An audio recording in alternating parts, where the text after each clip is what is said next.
ಸ್ನೇಹಿತರೆ, ಈಗ ನಾನಿರುವಂಥದ್ದು ಭಾಗಮಂಡಲದಿಂದ ಪಾಣತ್ತೂರಿಗೆ ಬರುವಂಥ ರಸ್ತೆಯಲ್ಲಿದ್ದೇನೆ.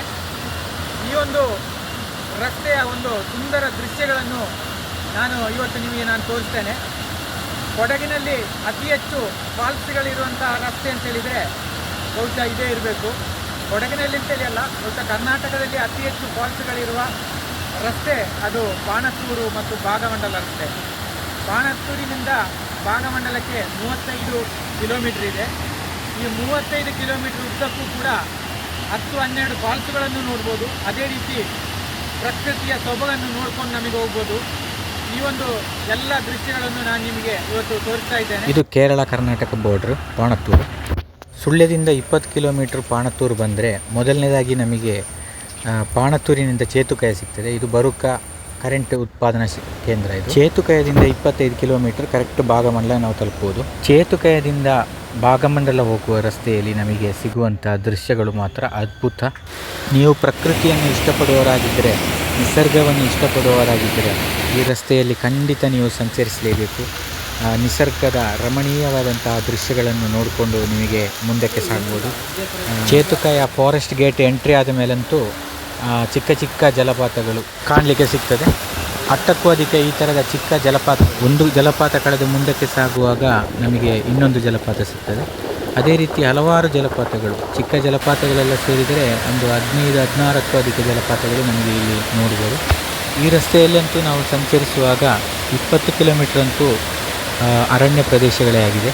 ಮಳೆಗಾಲದ ಸಂದರ್ಭದಲ್ಲಿ ಬಂದರೆ ಮಾತ್ರ ಈ ಥರದ ಜಲಪಾತಗಳು ಕಣ್ತುಂಬಿಕೊಳ್ಬೋದು ನಮಗೆ. ಇನ್ನೊಂದು ಕಡೆ ನಮಗೆ ಊಟಿಯಲ್ಲಿ ಸಂಚರಿಸಿದ ಒಂದು ಫೀಲ್ ಆಗ್ತದೆ ನಮಗೆ. ದಾರಿಯುದ್ದಕ್ಕೂ ಮಂಜಿನಿಂದ ಕೂಡಿದಂಥ ದೃಶ್ಯವನ್ನು ನೋಡ್ಬೋದು. ಇದೇ ನೋಡಿ ಇನ್ನೊಂದು ಫಾಲ್ಸ್.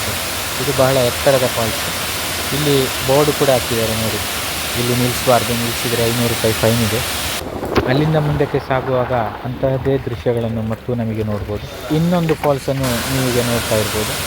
ಇದು ಅಷ್ಟೇ ಎತ್ತರದ ಮತ್ತೊಂದು ಫಾಲ್ಸ್. ಒಂದು ಫಾಲ್ಸಿಂದ ಮತ್ತೊಂದು ಫಾಲ್ಸ್ ಭಿನ್ನವಾಗಿತ್ತು. ಇದೇ ರಸ್ತೆಯಲ್ಲಿ ನಾವು ಮುಂದೆ ಸಾಗಿದರೆ ನಮಗೆ ತಲಕಾವೇರಿ ಕೂಡ ಹೋಗ್ಬೋದು. ಭಾಗಮಂಡಲದಿಂದ ರೈಟ್ ತೆಗೆದರೆ ನಮಗೆ ತಲಕಾವೇರಿ ಕೂಡ ಹೋಗ್ಬೋದು. ತಲಕಾವೇರಿ ಕೂಡ ಬಹಳ ಮುಖ್ಯ ಪ್ರವಾಸಿ ತಾಣವೇ. ಕಾವೇರಿ ನದಿಯ ಉಗಮ ಸ್ಥಾನ. ಅದೇ ರೀತಿ ಮಂಜಿನಿಂದ ಕೂಡಿ ಮಧ್ಯಾಹ್ನ 1 ಗಂಟೆಗೂ ಕೂಡ ಮಂಜಿನಿಂದ ಕೂಡಿದಂಥ ಒಂದು ತಲಕಾವೇರಿಯನ್ನು ನಮಗೆ ಈ ಸಂದರ್ಭದಲ್ಲಿ ನೋಡ್ಬೋದು. ಇದು ನೋಡಿ ಒಂದು ಜಲಪಾತನೇ. ಅದೇ ರೀತಿ ಇದು ಮತ್ತೊಂದು ದೊಡ್ಡ ಜಲಪಾತ. ಇಲ್ಲಿ ಕೂಡ ಗಾಡಿ ನಿಲ್ಲಿಸಬಾರ್ದು, ನಿಲ್ಲಿಸಿದರೆ 500 ರೂಪಾಯಿ ಫೈನ್ ಇದೆ, ಯಾಕಂದರೆ ಆನೆಗಳು ಬರುವ ಕಾರಣವಾಗಿ. ಇದು ಮತ್ತೊಂದು ಫಾಲ್ಸ್ ನೋಡಿ. ಇದೇ ರೀತಿಯ ಹಲವಾರು ಫಾಲ್ಸ್ಗಳು ಇಲ್ಲಿ ನಮಗೆ ಕಾಣಲಿಕ್ಕೆ ಸಿಗ್ಬೋದು. ಈ ವಿಡಿಯೋದಲ್ಲಿ ಒಂದು ಫಾಲ್ಸ್ ಮತ್ತು ಇನ್ನೊಂದು ಫಾಲ್ಸ್ ನೋಡುವಾಗ ನಮಗೆ ಒಂದೇ ಥರ ಕಂಡರೂ ಕೂಡ ಈ ರಸ್ತೆಯಲ್ಲಿ ನಮಗೆ ಸಂಚರಿಸುವಾಗ ಗೊತ್ತಾಗ್ತದೆ ಇದು ಬೇರೆ ಬೇರೆ ಫಾಲ್ಸ್ ಅಂತೇಳಿ. ಇಲ್ಲಿಂದ ಮುಂದಕ್ಕೆ ಸಾಗುವಾಗ ನಮಗೆ ಒಂದು 10 ಕಿಲೋಮೀಟ್ರ್ ರಸ್ತೆ ಸ್ವಲ್ಪ ಹದಗೆಟ್ಟಿದೆ. ಆದರೂ ಇಂತಹ ಸುಂದರ ಪ್ರಕೃತಿಯ ಮುಂದೆ ನಮಗೆ ಅದು ಗೊತ್ತೇನೇ ಆಗೋದಿಲ್ಲ. ಈ ಕಾಡಿನ ಒಳಗೆ ಅಂತೂ ಇನ್ನೂ ಹಲವಾರು ಜಲಪಾತಗಳಿದೆ, ಆದರೆ ಎಲ್ಲಿಯೂ ಕೂಡ ನಮಗೆ ನೋಡಲಿಕ್ಕೆ ಸಾಧ್ಯವಾಗುವುದಿಲ್ಲ. ಯಾಕಂತೇಳಿದರೆ ನಾವು ಗಾಡಿಯನ್ನು ನಿಲ್ಲಿಸಲೇಬಾರ್ದು. ಮೊದಲನೇದಾಗಿ ಆನೆಗಳ ಉಪದ್ರ ಇರುವ ಕಾರಣ ನಮಗೆ ಗಾಡಿಯನ್ನು ನಿಲ್ಲಿಸುವಂಥ ಯಾವುದೇ ಇದು ಇರುವುದಿಲ್ಲ.